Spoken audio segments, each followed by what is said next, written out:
नमस्कार, हमारे IGNOU audio books channel पर आपका स्वागत है। इंदिरा गांधी राष्ट्रीय मुक्त विश्वविद्यालय, school of humanities, diploma, post graduate diploma programmes. वास्तुशास्त्र में स्नातकोत्तर डिप्लोमा, PGDVS, MVS 012 गृहपिंड विचार एवं गृहारंभ। खंड -1 भूमि चयन एवं परीक्षण। इकाई -1 ग्रामवास का शुभाशुभत्व। 1.0 उद्देश्य। ग्रामवास का शुभाशुभत्व से संबंधित इस इकाई का अध्ययन कर लेने के बाद आप ग्रामवास के शुभाशुभत्व को भलीभांति समझा सकेंगे। ग्रामवास का शुभाशुभत्व के अंतर्गत नराकृति के स्वरूप का वर्णन कर सकेंगे। नामराशि से ग्राम की अनुकूलता का उल्लेख कर सकेंगे। स्थान गृहस्वामी के लिए शुभ है या नहीं का सम्यक विश्लेषण कर सकेंगे। वर्ग से शुभ अशुभ स्थानों का परिचय दे सकेंगे। 1.1 प्रस्तावना। मानवीय जीवन की सुरक्षा के लिए एक सुविचारित आवश्यकता है गृह। गृहस्थ के लिए गृह आवश्यक होता है। गृह में रहने से ही गृहस्थ कहा गया है तथा एक निश्चित स्थान में स्थिर रहकर त्रिवर्ग धर्मार्थ काम का सेवन करता हुआ एक धार्मिक समाज का निर्माण करने वाला गृहस्थ होता है। गृहस्थ की समस्त क्रियाओं के संपादन हेतु गृह की आवश्यकता होती है। अतः वास्तुशास्त्रीय आधार पर गृह निर्माण से पहले जिस स्थान में बसने जा रहे हैं वह स्थान गृह स्वामी के लिए शुभ है या नहीं, यही विवेचन प्रस्तुत इकाई में किया जा रहा है। प्रस्तुत इकाई ग्रामवास का शुभाशुभत्व नामक शीर्षक से संबंधित है, जिसमें आप ग्रामवास की शुभाशुभ स्थिति का ज्ञान करेंगे तथा नराकार चक्र वर्ग काकिनी राशि आदि के द्वारा अनुकूल स्थान का चयन कर सकेंगे। हमारे भारतीय सनातन परंपरा में वास्तुशास्त्र का संबंध जनमानस से रहा है। शुभ स्थान में किसी भी कार्य को संपादित करने से क्रियमान कार्य निर्विघ्नता पूर्वक सफल परिणाम को प्राप्त करता है तथा इसमें अनावश्यक व्यवधान उत्पन्न नहीं होते हैं। इसीलिए वास्तुशास्त्र की अध्ययन परंपरा में ग्रामवास के चयन का एक विशिष्ट स्थान है तथा आज के इस विषम काल में इसकी उपयोगिता और भी बढ़ गई है। अतः इस इकाई के अध्ययन के पश्चात आप ग्रामवास का शुभाशुभत्व की प्रक्रिया को भी समझ पाएंगे। 1.2 ग्रामवास का शुभाशुभत्व। 1.2.1 नामराशि से ग्रामवास फल। वर्तमान समय में मनुष्य अनेक स्थानों पर अपनी सुविधानुसार घर बना रहा है, कहीं रहने के लिए, कहीं व्यापार करने के लिए तो कहीं मनोरंजन की दृष्टि से। लेकिन क्या वो स्थान उसके लिए अनुकूल रहेगा? किस जगह पर वास करना चाहिए आदि स्थान के शुभाशुभ विचार के क्रम में आचार्य रामदेवज्ञ मुहूर्त चितामणि ग्रंथ के वास्तु प्रकरण में लिखते हैं, यद्धम द्वेंक सुतेश दिन्धित्मसो ग्रामः शुभो नामभात। अर्थात अपने नाम की राशि से अभीष्ट स्थान, वास स्थान की राशि यदि दूसरी, 5वीं, 9वीं, 10वीं तथा 11वीं संख्यक राशि हो तो वह स्थान निवास के लिए शुभ होता है। शेष पहली, तीसरी, चौथी, छठी, 7वीं, 8वीं और 12वीं इन स्थानों में ग्राम राशि पड़े तो अशुभ होता है। उदाहरण, रामप्रसाद मैसूर में निवास करना चाहता है। रामप्रसाद की राशि तुला तथा मैसूर की राशि सिंह है। तुला राशि से गणना करने पर सिंह राशि 11वीं राशि होगी, इसलिए रामप्रसाद के लिए मैसूर शुभ स्थान होगा, घर बना लेना चाहिए। अशुभ स्थान में निवास करने से क्या फल होगा? इस पर ज्योतिष सागर ग्रंथ में आचार्य कहते हैं, प्रथमे सप्तमे ग्रामे वैरहानिस्त्रिषष्ठगे तुर्याश द्वादशे रोगः शेष स्थाने शुभन भवेत्। अर्थात अपनी राशि से जिस ग्राम में बसने की इच्छा हो उस ग्राम की राशि पहली, 7वीं हो तो शत्रु बढ़ते हैं, तीसरी, छठी हो तो हानि होती है और चौथी, 8वीं, 12वीं हो तो रोग होता है। शेष राशि दूसरी, 5वीं, 9वीं, 10वीं तथा 11वीं हो तो शुभ होता है। उदाहरण, नीलेश को दारांगर में बसना है तो नीलेश की वृश्चिक राशि एवं दारांगर की कुंभ राशि होगी। नीलेश की नामराशि वृश्चिक से दारांगर की कुंभ राशि चौथी पड़ रही है, इसलिए नीलेश को दारांगर में बसने से अनेक प्रकार की बीमारियां होने की संभावना रहेगी, ऐसा फल समझना चाहिए। मुहूर्त रत्नाकर ग्रंथ में एक अन्य विधि का वर्णन प्राप्त होता है जिसमें वास की इच्छा रखने वाले मनुष्य की नाम राशि की अक्षर संख्या एवं जिस ग्राम में बसना चाहता है उस ग्राम की नाम राशि की अक्षर संख्या से विधि द्वारा अनुकूल ग्राम का चयन किया जा सकता है। ग्राम नामाक्षर ग्राह्यम चतुर्भिर्गुण्य ततः नरनामाक्षर योज्यम सप्तविभागमायरेत पुतुलाभो धन प्राप्ति व्यय आयु क्रमेण च शत्रुनाश राज्यलाभ निश्शेषे मरण ध्रुवम। अर्थात ग्राम के अक्षरों की संख्या को 4 से गुणा करके मनुष्य के नामाक्षर संख्या को जोड़कर 7 से भाग देने पर यदि शेष 1 बचे तो वासकर्ता को पुत्र लाभ होता है, 2 शेष बचे तो वासकर्ता को धन की प्राप्ति होती है, 3 शेष बचे तो वासकर्ता के धन आदि का व्यय होता है, 4 शेष बचे तो वासकर्ता दीर्घायु होता है, 5 शेष बचे तो वासकर्ता के शत्रुओं का नाश होता है, 6 शेष बचे तो वासकर्ता को राज्य लाभ होता है। 0 शेष रहने पर वासकर्ता को मृत्युतुल्य कष्ट होता है। उदाहरण, कटक निवासी रामलखन के नाम में 5 अक्षर हैं। उन्हें 4 से गुणा करने पर 20 होते हैं। उसमें कटक के 3 अक्षर जोड़ने से कुल 23 हुए। 23 को 7 से भाग देने पर शेष 2 बचते हैं, अर्थात रामलखन को कटक से अर्थ प्राप्ति होगी।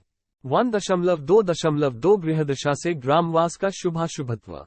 उत्तम स्वास्थ्य, मानसिक शांति, धन, सुरक्षा आदि एक सफल जीवन जीने के लिए अनिवार्य है। इन सबकी प्राप्ति अच्छी तरह से होती रहे, इसके लिए वास्तुशास्त्र में गृह निर्माण से पहले ग्रामवास विचार के क्रम में अनेक महत्वपूर्ण नियम बताए गए हैं। घर की सूर्यादि ग्रह दशा के द्वारा किस दिशा में घर बनाना चाहिए, इस विषय पर बृहद्वास्तुमूला ग्रंथ में बतलाया गया है। गच्छर्तयुगाश्वम ही गुणा द्विस्हिता मगवादिशी क्रमात् गृहप्तेर्विधापुर दिंगिता नवहरिता भवनस्य दशा भवेत् अथाष्टवर्गाः क्रमतोष्ट्वान् तर्काब्दि सप्तेन्दु गुणाश्चिभिश्च नृग्राम दिवन्मितार्वयोगे सूर्याद्दशेषाः नवभिर्विभक्तात् सूर्येन्दु भौमास्त्वजीवमन् सौम्याश्च केतुर्भृगुजः क्रमेण षददिन्नगादृत्यवनीश्वराः चन्द्राग्ना सप्तनखास्तब्धा स्वेष्वेषु वर्ष प्रमितेषु तेषा दशाफल तत्र निवासिना च तदुत्रादुत्रतो दशेष्फल विकल्प्यम च दशाक्रमेण। अर्थात अकारादि वर्गों के क्रम से 8, 5, 6, 4, 7, 1, 3, 2 ये 8 पूर्वादि दिशाओं के स्वरांक होते हैं। ग्राम, दिशा और वासकर्ता के वर्गों के स्वरांकों का योग करके 9 का भाग देने से शेष घर की दशा होती है। 1 शेष बचे तो सूर्य की दशा 6 वर्ष की, 2 शेष बचे तो चंद्रमा की दशा 10 वर्ष की, 3 शेष बचे तो मंगल की दशा 7 वर्ष की, 4 शेष बचे तो राहु की दशा 18 वर्ष की, 5 शेष बचे तो बृहस्पति की दशा 16 वर्ष की, 6 शेष बचे तो शनि की दशा 19 वर्ष की, 7 शेष बचे तो बुध की दशा 17 वर्ष की, 8 शेष बचे तो केतु की दशा 7 वर्ष की और 9 शेष बचे तो शुक्र की दशा 20 वर्ष की होती है। ग्राम में वास करने वाले मनुष्यों को ग्रह अपने अपने वर्ष तुल्य समय तक फल देते हैं। पहले जिसकी दशा है वही फल देता है, बाद उत्तरोत्तर क्रम से फल देते हैं। गृहदशा फल। उद्विग्नचितः परिपूर्णवितो वहन्याभिभूतो ज्वरपीडितांग सौख्यान्वितो रोगयुतः सुखायो दुःखान्वितः सर्वसुखान्वितश्च। अर्थात शुभ ग्रह गुरु, शुक्र, बुध, चंद्र की दशा शुभ और पापग्रह सूर्य, मंगल, शनि, राहु, केतु की दशा अशुभ होती है। जैसे सूर्य की दशा में चित्त की उद्विग्नता, चंद्रमा की दशा में धन की पूर्णता, मंगल की दशा में भय से व्याकुलता, राहु की दशा में ज्वर से शरीर में पीड़ा, गुरु की दशा में अनेक प्रकार के सुखों की प्राप्ति, शनि की दशा में रोग, बुध की दशा में सुख, केतु की दशा में अनेक प्रकार के दुख और शुक्र की दशा में संपूर्ण सुखों की प्राप्ति होती है। उदाहरण, किशन को जलगांव में उत्तर दिशा में घर बनाना है तो किशन का पहला वर्ण क वर्ग के अंतर्गत आता है जिसका स्वरांक 5 है। जलगांव का प्रथम वर्ण ज चवर्ग के अंतर्गत आता है जिसका स्वरांक 6 है तथा उत्तर दिशा का स्वरांक 3 है। किशन का स्वरांक, जलगांव का स्वरांक एवं उत्तर दिशा तीनों के स्वराकों का योग 14 हुआ। 14 में 8 का भाग देने पर शेष 6 बचा।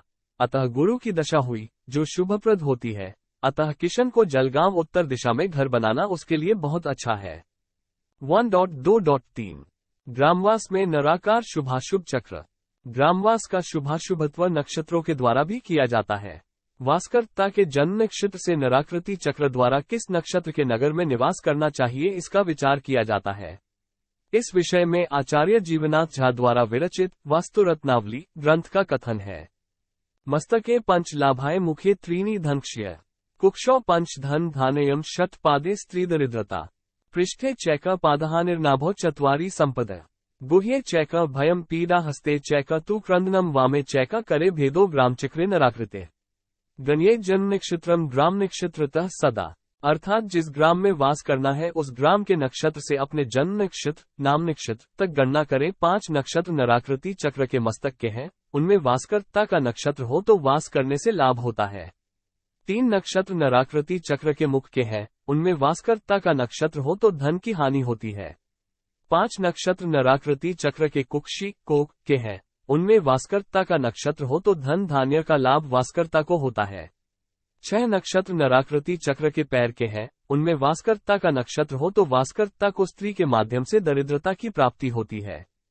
पुनः 1 नक्षत्र नराकृति चक्र के पीठ के हैं, इसमें वासकर्ता का नक्षत्र हो तो वासकर्ता को पैर में कष्ट होता है।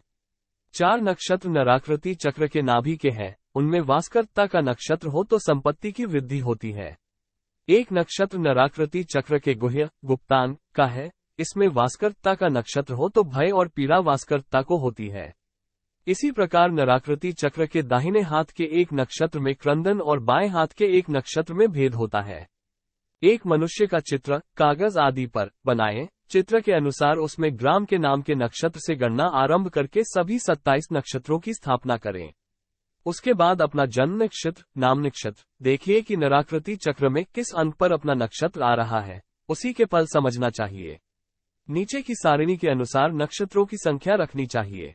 उक्त चक्र के माध्यम से वासकर्ता का जन्म नक्षत्र नराकृति के जिस अंक पर पड़े उसी के अनुसार फल समझना चाहिए। यदि वासकर्ता का नक्षत्र अशुभ स्थान में पड़े तो उस ग्राम में वास नहीं करना चाहिए। उदाहरण, दुर्गा प्रसाद को मैसूर में निवास करना है। मैसूर का नक्षत्र मघा है। मघा से प्रारंभ करके 5 नक्षत्र मघा, पूर्वा फाल्गुनी, उत्तरा फाल्गुनी, हस्त, चित्रा, मस्तक पर तथा बाद के 3 नक्षत्र स्वाति, विशाखा, अनुराधा, मुख पर 5 नक्षत्र ज्येष्ठा, मूल, पूर्वाषाढ़ा, उत्तराषाढ़ा, श्रवण, कुक्षी पर 6 नक्षत्र धनिष्ठा, शतभिषा, पूर्वाभाद्रपद, उत्तराभाद्रपद, रेवती, अश्विनी, पैर पर 1 नक्षत्र भरणी, पीठ पर 4 नक्षत्र कृत्तिका, रोहिणी, मृगशीर्ष, आर्द्रा, नाभि पर 1 नक्षत्र पुनर्वसु, गुह्य स्थान पर 1 नक्षत्र पुष्य, दाएं हाथ पर 1 नक्षत्र आश्लेषा, बाएं हाथ स्थापित किए तो दुर्गा प्रसाद का जन्म नक्षत्र उत्तराभाद्रपद पैरों पर आता है, जिसका फल स्त्री हानि कहा गया है। तात्पर्य ये होगा कि यदि दुर्गा प्रसाद मैसूर में वास करता है तो उसे स्त्री हानि होगी। इसी प्रकार अन्य फल भी समझने चाहिए। इस प्रकार जन्म नक्षत्र नाम नक्षत्र से फल विचार कर वास करना चाहिए। 1.2.4 ग्रामवास में शुभाशुभ बोधक शिवाबली।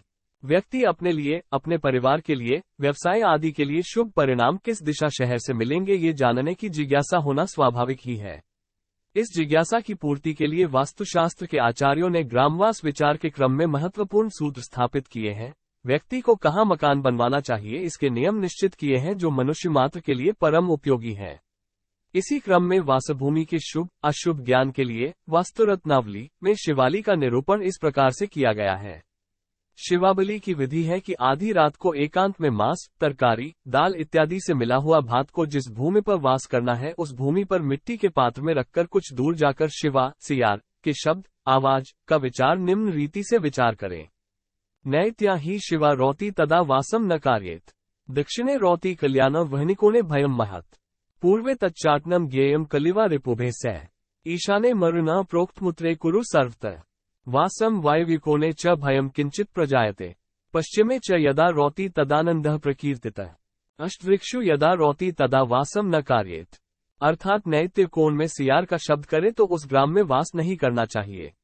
दक्षिण दिशा में सियार शब्द करे तो उस ग्राम में वास करने से कल्याण होता है। यदि अग्निकोण में सियार शब्द करे तो महाभय होता है। पूर्व दिशा में सियार शब्द करे तो वासकर्ता को उच्चाटन या शूत्रों के साथ विवाद की स्थिति उत्पन्न होती है। ईशान कोण में सियार शब्द करे तो वासकर्ता को मृत्युतुल्य कष्ट होता है। उत्तर दिशा में सियार शब्द करे तो उस ग्राम में वास शुभ होता है। वायव्य कोण में सियार शब्द करे तो वासकर्ता को अल्पभय होता है। पश्चिम दिशा में सियार शब्द करे तो वासकर्ता को आनंद की प्राप्ति होती है। यदि चारों तरफ सियार भ्रमण करते हुए शब्द करे तो उस ग्राम में कभी भी वास नहीं करना चाहिए। यदि कुछ शब्द न हो तो वह ग्राम अतीव शुभ फल देने वाला होता है। शुभाशुभ बोधक शिवाबली चक्र। दिशा, फल, पूर्व, उच्चाटन या सूत्रों के साथ विवाद की स्थिति। अग्निकोण, महाभय। दक्षिण, कल्याण। नैत्य कोण, अशुभ। पश्चिम, आनंद की प्राप्ति। वायव्य, अल्पभय। उत्तर, शुभ। ईशान, मृत्युतुल्य कष्ट। 1.2.5 राशि वर्गानुसार ग्रामवास का विचार। जिस ग्राम या नगर में निवास करने की इच्छा हो उस ग्राम या नगर को 9 भागों में विभक्त कर निवासकर्ता के नाम राशि एवं वर्ग से शुभ अशुभ का विचार वास्तुशास्त्र के ग्रंथों में भलीभांति किया गया है। जिस राशि वाले व्यक्ति के लिए जो दिशा त्याज्य है उस दिशा में उस व्यक्ति को वास नहीं करना चाहिए। ठीक उसी प्रकार जिसका वर्ग जिस दिशा में बली होता है उस दिशा में उत्तम फल की प्राप्ति होती है, शेष अन्य दिशा में मध्यम फल होता है। अपने वर्ग से 5वां वर्ग शत्रु होता है, अतः अपने वर्ग से 5वें वर्ग वाली दिशा में वास नहीं करना चाहिए। जैसा कि आचार्य रामदेवज्ञ मुहूर्त चितामणि के वास्तु प्रकरण अध्याय के दूसरे श्लोक में लिखते हैं। गोसिंह निक्रमिथुन निवसेन्न मध्य। ग्रामस्य पूर्वकुभोलिच्छाङ्गनाश्च कर्को धनुस्तुल्मेषघटाश्च तद्वद् वर्गाः स्वं चंपराब्लिनः स्युरेन्द्रियाः। अर्थात जिस ग्रामवासकर्ता की राशि यदि वृष, सिंह, मकर और मिथुन हो तो उस ग्रामवासकर्ता को ग्राम के मध्य में निवास नहीं करना चाहिए। वृश्चिक राशि वाले ग्रामवासकर्ता को ग्राम पूर्व दिशा में वास नहीं करना चाहिए। ठीक इसी प्रकार मीन राशि वालों को ग्राम के अग्निकोण में, कन्या राशि वालों को ग्राम के दक्षिण दिशा में, कर्क राशि वालों को ग्राम के नैऋत्य कोण में, धनु राशि वालों को ग्राम के पश्चिम दिशा में, तुला राशि वालों को ग्राम के वायव्य कोण में, मेष राशि वालों को ग्राम के उत्तर दिशा तथा कुंभ राशि वाले ग्रामवास को ग्राम के ईशान कोण में निवास नहीं करना चाहिए। विवरण के लिए स्क्रीन को देखें। उदाहरण निवासी रामप्रसाद की राशि तुला है, अतः रामप्रसाद की तुला राशि होने के कारण ग्राम के वायव्य कोण में निवास करना अशुभ होगा। वर्ग द्वारा ग्रामवास समझने के लिए सबसे पहले वर्ग चक्र को समझना जरूरी है। यदि अक्षर ज्यों का त्यों न मिले तो उसकी समानता का अक्षर लिया जाता है। यदि संयुक्त मिला हुआ अक्षर है तो उसमें पहले अक्षर का वर्ग लिया जाएगा। जैसे त्रैलोक्य में पहला अक्षर त है, इसमें पहला अक्षर अ है, त वर्ग में आएगा। जैसा कि आपने ऊपर दिए सारिणी के माध्यम से यह जाना कि अवर्गादि 8 वर्गों के स्वामी क्रम से गरुड़, मार्जार, बिल्ली, सिंह, शेर, श्वान, कुत्ता, सर्प, मूषक, चूहा, मृग, हिरण और मेष, भेड़ होते हैं। ठीक इसी प्रकार पूर्वादि दिशाओं के भी ये स्वामी होते हैं। जैसे पूर्व दिशा का स्वामी गरुड़ होता है, इसी तरह अग्निकोण का स्वामी मार्जार, दक्षिण दिशा का स्वामी सिंह, नैऋत्य कोण का स्वामी श्वान, पश्चिम दिशा का स्वामी सर्प, वायव्य कोण का स्वामी मूषक, उत्तर दिशा का स्वामी मृग, ईशान कोण का स्वामी मेष होता है। इसी प्रकार पूर्वादि दिशाओं में क्रम से अवर्गादि 8 वर्ग बलवान होते हैं। जैसे पूर्व दिशा में अवर्ग, अग्नि कोण में वर्ग, दक्षिण दिशा में चवर्ग, नैऋत्य कोण में ट्वर्ग, पश्चिम दिशा में तवर्ग, वायव्य कोण में पवर्ग, उत्तर दिशा में यवर्ग तथा दक्षिण दिशा में शवर्ग बलवान होते हैं। इनमें अपने अपने वर्ग से 5वां शत्रु होता है। गरुड़ से 5वां वर्ग सर्प होता है, तो यहाँ गरुड़ का शत्रु सर्प होगा। ठीक इसी प्रकार मूषक का मार्जार, सिंह का मृग और मेष का कुत्ता शत्रु होते हैं। इसलिए अपने शत्रु के वर्ग में वास करना अच्छा नहीं होता है। उदाहरण रामप्रसाद ग्राम के दक्षिण दिशा में वास करना चाहता है। रामप्रसाद का वर्ग यवर्ग है और यवर्ग से पंचम दक्षिण दिशा में चवर्ग है, अतः रामप्रसाद को दक्षिण दिशा में निवास नहीं करना चाहिए। वर्ग के विषय में आचार्य कनु भाई पुरोहित बृहद वास्तुमंजूषा नामक ग्रंथ में लिखते हैं कि सर्प गरुड़ का भक्ष्य है, मूषक मार्जार का। मृग को देखते ही सिंह उस पर झपट कर उसे मार देता है और कुत्ता भेड़ को मार देता है। इस तरह 1 से 4 वर्ग 5 से 8 वर्ग की अपेक्षा अधिक बलवान है, परंतु प्रत्येक वर्ग अपनी दिशा में बली माना जाता है। जैसे बिल में बैठे हुए सर्प को गरुड़ नुकसान नहीं पहुंचा सकता, बिल में छुपे चूहे को बिल्ली नहीं मार सकती। इसलिए ग्राम में वास करने से पूर्व वर्ग चक्र का विचार करना आवश्यक है। ध्यान देना होगा जहां हम वास करने जा रहे हैं वहां हम भक्ष्य बनने तो नहीं जा रहे हैं। जैसे सर्प गरुड़ के स्थान पर वास नहीं कर सकता, लेकिन गरुड़ सर्प के स्थान पर वास कर सकता है, क्योंकि गरुड़ को सर्प के स्थान पर वास करने पर भोजन मिलता है। प्रत्येक वर्ग अपनी दिशा में बलवान होने के कारण व्यक्ति को अपने वर्ग की दिशा में मकान लेने से सुख शांति बनी रहती है। जैसा कि ज्योतिषसार ग्रंथ में कहा गया है, केप्याहुर्त वर्गाना स्वस्थाने शुभ्ध गृहम मित्रे समयपि कर्तव्यम न कर्तव्यम रेह पदे। अर्थात जिस वर्ग में नाम का पहला अक्षर पड़े उसी में अगर ग्राम के नाम का पहला अक्षर पड़े तो वहां पर वास करना अच्छा माना जाता है। अगर नाम वर्ग के स्वामी का ग्राम वर्ग के स्वामी परस्पर मित्र या सम हो तो भी वहां वास करना अच्छा माना जाता है, किंतु नाम के वर्ग के स्वामी ग्राम के वर्ग के स्वामी परस्पर शत्रु हों तो कभी भी वहां वास नहीं करना चाहिए। उदाहरण मुकुल को मुंबई में निवास करना है। मुकुल के नाम का पहला अक्षर म पवर्ग में आता है, ठीक इसी प्रकार मुंबई के नाम का पहला अक्षर म भी पवर्ग में आता है। ग्राम एवं नाम का पहला अक्षर एक ही वर्ग में होने मुकुल के लिए मुंबई शुभ फल देने वाली होगी।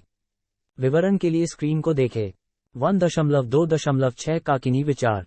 प्रस्तुत इकाई ग्रामवास का शुभाशुभत्व के अंतर्गत आपने अभी तक नामराशि, गृहदशा, नराकृति चक्र, शिवाबली, राशि वर्ग भेद के अनुसार द्वारा किस ग्राम में निवास करना चाहिए, किस ग्राम में नहीं करना चाहिए पढ़ा। अब आप काकिनी गणित के माध्यम से ग्रामवास का शुभाशुभत्व पढ़ेंगे।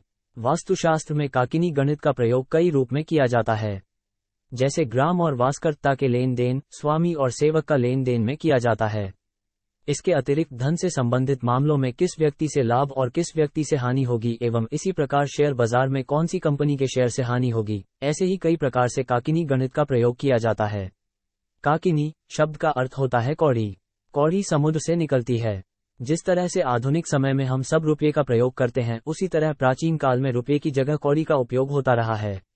आचार्य भास्कराचार्य लीलावती ग्रंथ में कहते हैं, वराटकाना दशकोयम यत्सा काकिनी ताश्च पनश्चित्र, अर्थात 20 वराटकों की एक काकिनी होती है एवं एक काकिनी का 4 पन होता है।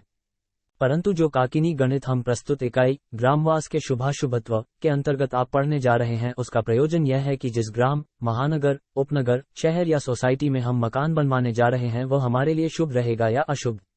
इस विषय आचार्य रामदेवज्ञ मुहूर्त चितामणि के वास्तु प्रकरण अध्याय में लिखते हैं, स्ववर्ग द्विगुण विधाय परवर्गाध्यम गजेय शेषितम काकिन्यस्त्वन्योश्च तद्विवर्तो यस्याधिका सोर्दः, अर्थात क, च, ट, त, प, य, श इन वर्गों में से जो वर्ग ग्रामवास करने वाले व्यक्ति का हो, उसके वर्ग की संख्या को दोगुना करके जिस ग्राम में वास करना है उस ग्राम की वर्ग संख्या को जोड़कर 8 से भाग देने पर जो शेष बचता है वह शेष वासकर्ता की काकिनी होती है। इसी प्रकार ग्राम की वर्ग संख्या को दोगुना करके वासकर्ता के वर्ग की संख्या को जोड़कर 8 से भाग देने पर जो शेष बचता है वह शेष ग्राम की काकिनी होती है। वासकर्ता एवं ग्राम की काकिनी में जिसकी काकिनी अधिक होती है वही धन देने वाला होता है। अभिप्राय यह है कि वासकर्ता की काकिनी से ग्राम की काकिनी अधिक हो तो शुभ होता है। यदि वासकर्ता की काकिनी अधिक हो और ग्राम की काकिनी कम हो तो वह ग्रामवास वासकर्ता के लिए अशुभ होता है। अतः स्पष्ट है कि जिसकी काकिनी अधिक होगी वही धन देने वाला। इसलिए जहां ग्राम की काकिनी अधिक हो उसी ग्राम में गृह का निर्माण करना चाहिए।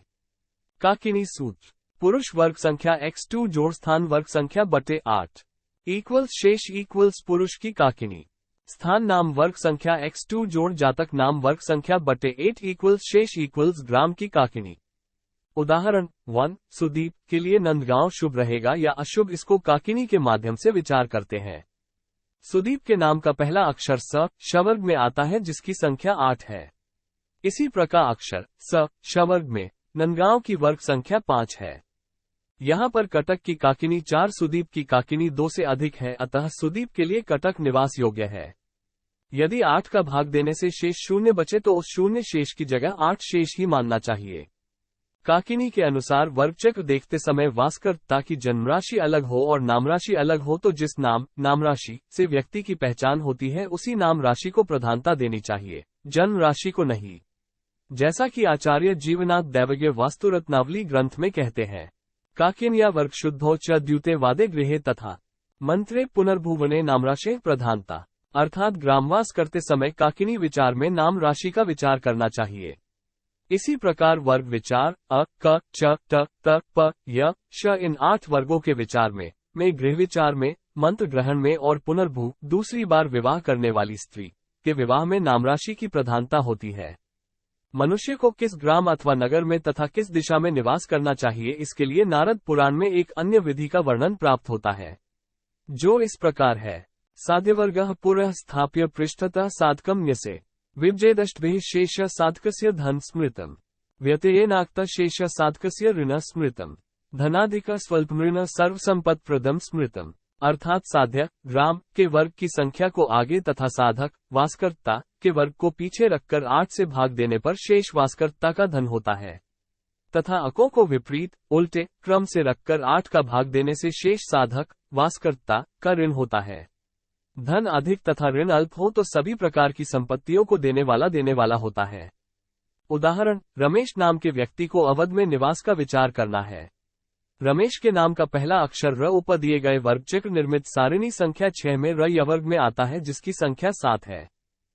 ठीक इसी प्रकार अवध का वर्ग संख्या 1 है, अतः साध्यवर्गांक 1 को आगे तथा साधक अंक 7 को बाएं रखने से 71 हुआ।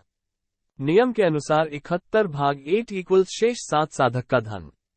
पुनः 71 की विपरीत संख्या 17 को 8 से भाग पर शेष 1 साधक का ऋण हुआ। ऋण 1 धन 7 से कम है, अतः रमेश के लिए अवध शुभफल देने वाला होगा। Awadh equals 1, Ramesh equals 7। वास्तुपद विन्यास के क्रम में वास्तुराजवल्लभ में कहा गया है, ईशान बाह्य चरकी द्वितीय विदारिका पूतनिका तृतीय पापाभिधा मारुत कोण केतु, अर्थात ईशान्य कोण में चरकी, आग्नेय कोण में विदारिका, नैत्य कोण में पूतना और वायव्य कोण में पापराक्षसी निवास करती है। इसलिए ग्राम के ईशान कोण, आग्नेय कोण, नैत्य कोण तथा वायव्य कोण में निवास नहीं करना चाहिए। ग्राम के कोणों में निवास करने से दोष लगता है।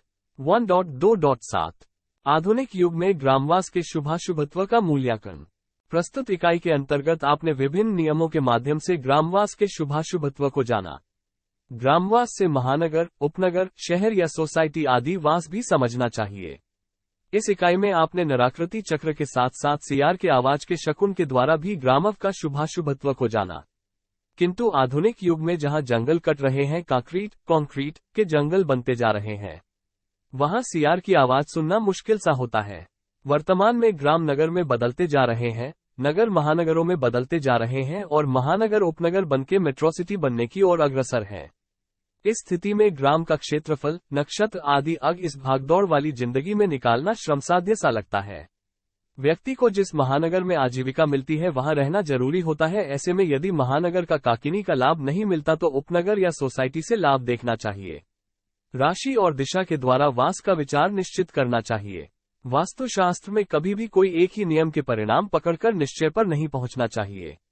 भलीभांति वास्तुशास्त्र के नियमों के विचार करना चाहिए और किसी दैवज्ञ के परामर्श से ग्रामवास के शुभाशुभत्व पहलुओं पर विचार करना चाहिए।